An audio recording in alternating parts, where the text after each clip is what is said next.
Donald Trump's presidency sparked strong reactions across the political and religious spectrum, but among his supporters, we've seen a number of Catholic priests. From rallying voters to publicly endorsing his policies, these clergy members became vocal advocates for Trump's agenda, often sparking controversy within the church.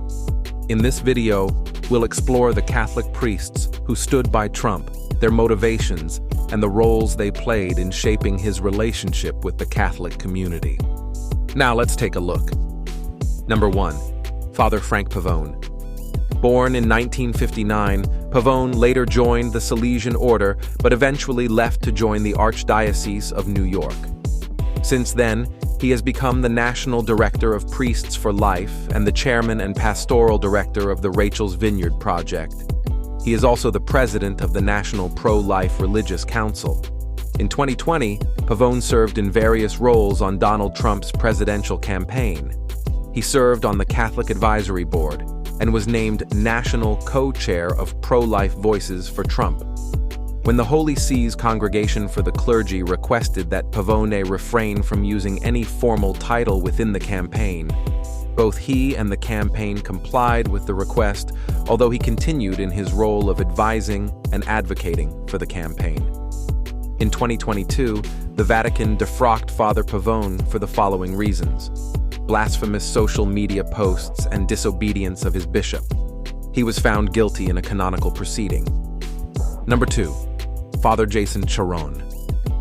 Since 2008, Chiron has been a priest in the Ukrainian Catholic Church, serving as pastor at Holy Trinity Ukrainian Catholic Church in Carnegie, Pennsylvania. Father Chiron is currently spearheading the establishment of the Holy Protection of the Mother of God Shrine in Pittsburgh. This monument is of gratitude to Our Lady for the overturning of Roe v. Wade and will also seek to serve as reparation for the sin of abortion. As a member of the Ukrainian Catholic Church, Chiron is married with 7 children. On July 13, 2024, Father Chiron gave the opening prayer at a Trump rally in Butler, Pennsylvania. It was only minutes later that an assassin tried to take out Donald Trump, nearly fatally wounding him. Chiron said that his proximity to Trump's assassination attempt has changed him. He stated, "There's a segment of our society that has so vilified Donald Trump, regardless of their politics, to see him as subhuman or evil incarnate. This is an obstacle to a well-ordered society built on trusting relationships." Number 3. Archbishop Carlo Maria Vigano. Vigano is an Italian Catholic archbishop who served as apostolic nuncio to the United States from 2011 to 2016. He was previously involved in Vatican administration, notably as Secretary General of the Governorate of Vatican City State. In 2020, he wrote a letter of support for Donald Trump. He wrote of the formation in recent months of 2 opposing sides, made up of children of light and the children of darkness, the latter of whom, he said, wished to demolish the family and the nation. Donald Trump responded by saying, "So honored by Archbishop Vigano's incredible letter to me. I hope everyone, religious or not, reads it." Number 4. Cardinal Timothy Dolan. Cardinal Dolan seems to keep popping up within Donald Trump's orbit and is a favorite of the president-elect. In fact, President Trump has asked Cardinal Dolan to lead the opening prayer at the inauguration on January 20th. This is in addition to having led the opening prayer at the RNC back in 2020. Both Dolan and Trump have gotten to know each other better over the years, at the Al Smith dinner that presidential candidates typically attend. Dolan had even commented on President Trump's faith, saying that he takes his Christian faith seriously.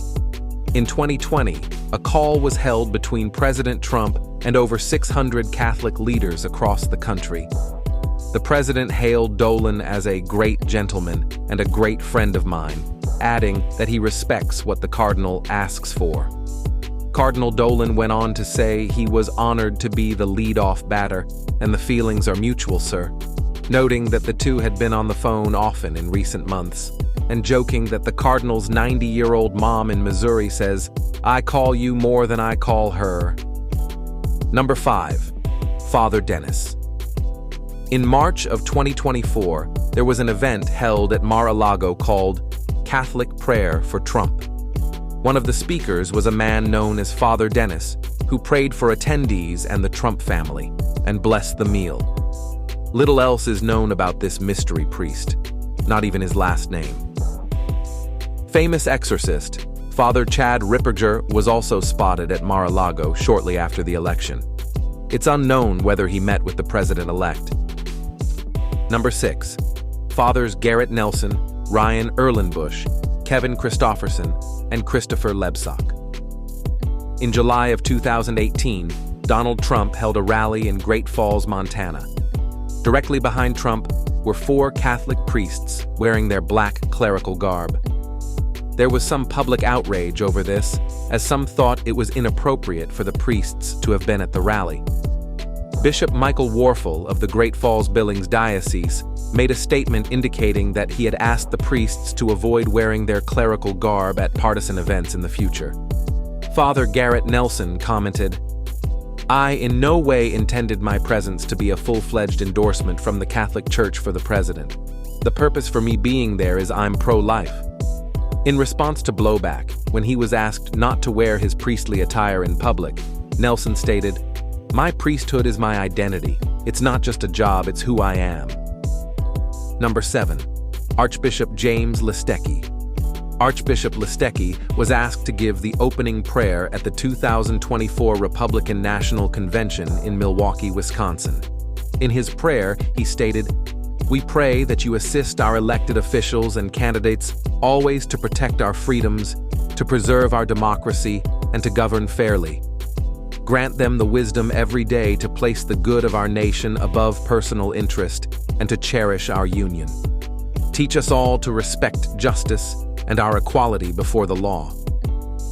The Archbishop went on to address the tragic loss of life at the Butler, Pennsylvania rally. He said, "We ask that you receive his servant Cori Comparatore, and we pray for those who were injured, demonstrating their commitment to our democratic process."